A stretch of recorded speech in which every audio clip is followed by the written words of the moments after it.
כשאני נכנסתי לצוק איתן למלחמה, נכנסנו למבנה, אני ועוד שני חברים שלי, פתאום אני רואה רימון לכיוון שלי. אני ראיתי את המוות מול העיניים, ישר מסתכל עליי, ואני צעקתי, שמע ישראל! תפסתי את הרובה, הנפתי אותו. הרובה פגע ברימון, הרחיק אותו, התפוצץ, אני נפצעתי, חברים שלי נפצעו, אבל נשארנו בחיים. אני רוצה לספר את הסיפור של גיא, ועוד פעם, אני כהרגלי רוצה לספר את זה כסיפור אישי. אני עד לפני כמה שנים גדלתי בבית מאוד מאוד חילוני, בכל תחום, אתאיסט גמור, לא מאמינים בשום דבר. להגיד שאני אתפלל לא היה שייך. ואני רוצה לספר מה שינה את דעתי. זה היה לפני מלחמת צוק איתן. פגשתי אולי פעם ראשונה בחיים בחור חרדי.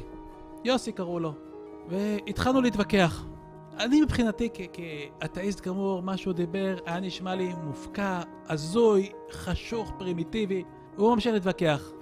בשביל שלב הוא אומר לי, גיא, לא רוצה להמשיך להתווכח איתך, זה לא, אין לנו עניין. אני מעדיף להישאר חבר, אבל אני רוצה לספר לך סיפור אחד, ברשותך.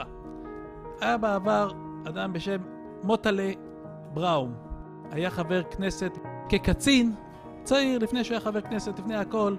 הוא פעם פגש, לפני 60 שנה אנחנו מדברים, את מר זלמן שזר.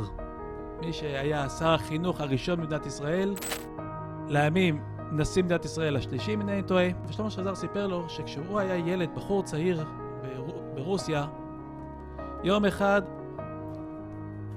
הכפר, העיירה שהוא גר בה, הותקפה על ידי הקוזקים.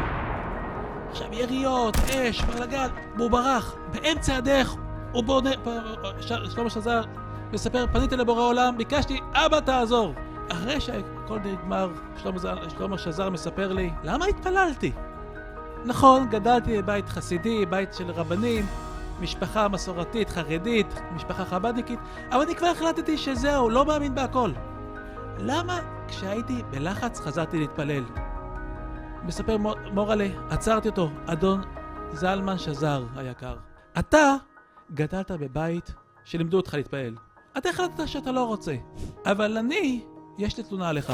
אני כשאני הייתי קצין בתש"ח, במלחמת תש"ח, אני פיקדתי על 20 חיילים, ופתאום אנחנו רואים את האויב מקיף אותנו מכל כיוון.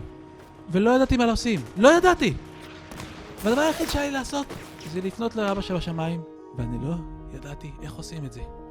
אמרתי לו, אדון שזר, למה אתה כשר החינוך לא לימדת אותנו את האופציה איך להתפלל? אני לא ידעתי מה אומרים.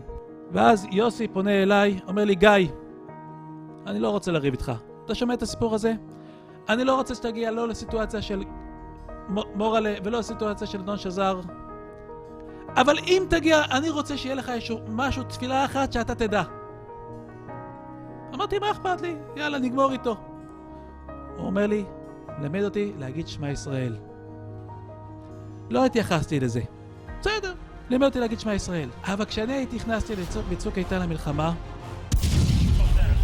נכנסנו למבנה, אני ועוד שני חברים שלי, פתאום אני רואה רימון לכיוון שלי.